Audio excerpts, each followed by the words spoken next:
Good morning mga kalungsod. Ayan, mag-aalas 8 na kagigising ko lang. At, uy, sandali. Ayan, tayo sisilip dito sa sa ilog kung ano ang ganap. Dami atang tao ngayon, linggo ngayon eh. Linggo. Dami nga. Yan, pasadahan lang natin mga kalungsod at maghanap tayo ng ibang venue na makagawa tayo ng pang-upload. Ang hirap naman na araw-araw na kailangan mo talaga mag-upload pero wala tayong magawa, iyon na yun eh. Kaya pagising wala pa tayong ng tubig, hindi pa ako nakainom ng kape. Dito na kaagad ako sa tabing ilog. Yan, yung aking mga kapitbahay, na harvest na nila yung kanilang gulay. Ayan, binibenta na nila ngayon yung kanilang pinaghihirapan, ginagawa na nilang pera. Dito lang yan mga kalungsod sa tabi. Ayan, iyan lang yung mga taniman nila oh. Libre yung lupa basta masipag ka lang. At kung sakaling daanan man yan ng gobyerno, babayaran pa sila. Ayan. Yan, yung isa din naming kapitbahay. Ayan, ito din yung paninda niya. Pari-pariha lang yan sila ng paninda mga kalungsod. Ayan, puro pechay, kamuti lang kasi ang tanim dito at saka yung mustasa. Yan, araw-araw na yan sila nakaka-harvest. Kumikita na yan sila. Kuhanan natin. O, diba? Ayun palang nakabalot kanina. Kay kuya pala yun. Ay, si Sir Chavez pala ito. Yan ang pechay. Nautusan eh. Dikita na ko. Si Sir Chavez. Yan, konti na lang ang benta. Konti na lang ang ibibenta ni ate. Yan, ang daming namamasyal. O, diba? Kasi ang daming tao. Yan. Linggo ngayon, linggo. Ang lawak na talaga ng taniman sa tabing ilog. Oh. Yan, lahat puro gulay na yan. Sa isang araw, 200, kumikita na yung mga nagtatanim dito. Ang lawak na. Yan.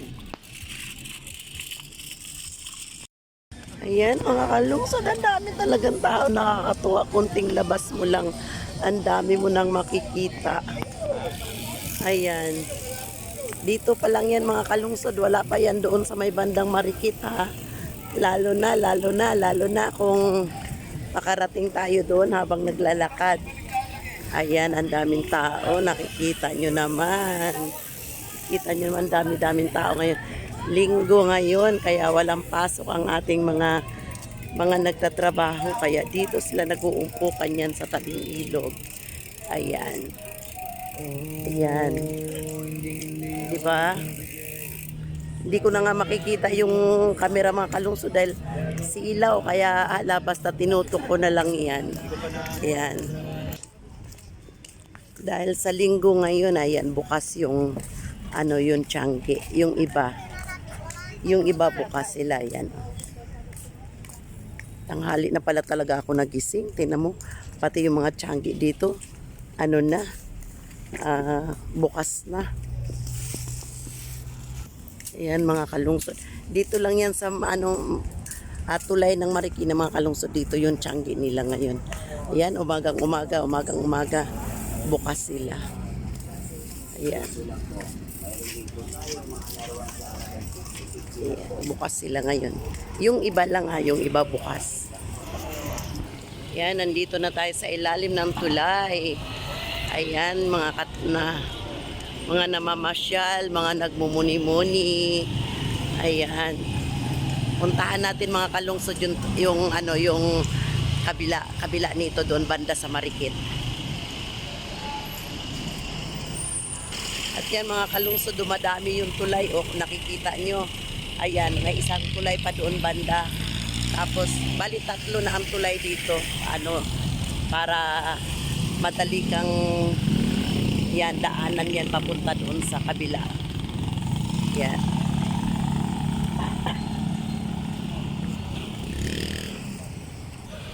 Wow, ang daming tao ngayon.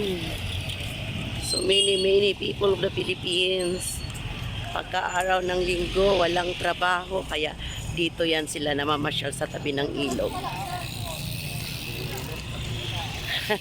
Sa tabing ilog, nandoon yung kabilang ilog. Ayan. O yan, ang daming tao, di ba? Pasada-pasada lang tayo mga kalungsod. Ayan. Pasada-pasada lang tayo. Yan, kuhanan lang natin yung mga, o, di ba? Pati ako nakikipasyal na yan habang umiikot yung aking kamera. Nakikipasyal din ng inyong host. Ayan. O, di ba? Ang daming tao, nakikita nyo. Kahit na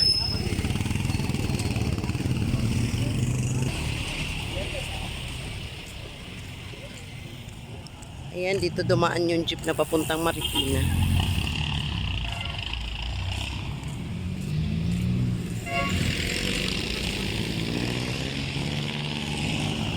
Ayan, nakakatuwa, diba? Ayan, araw-araw talaga yan, tuwing linggo. Ayan, nandyan may nagtitinda ng ano kasi maraming kasamang mga bata eh. Ayan yung kainan, o ang daming tao. Ayan.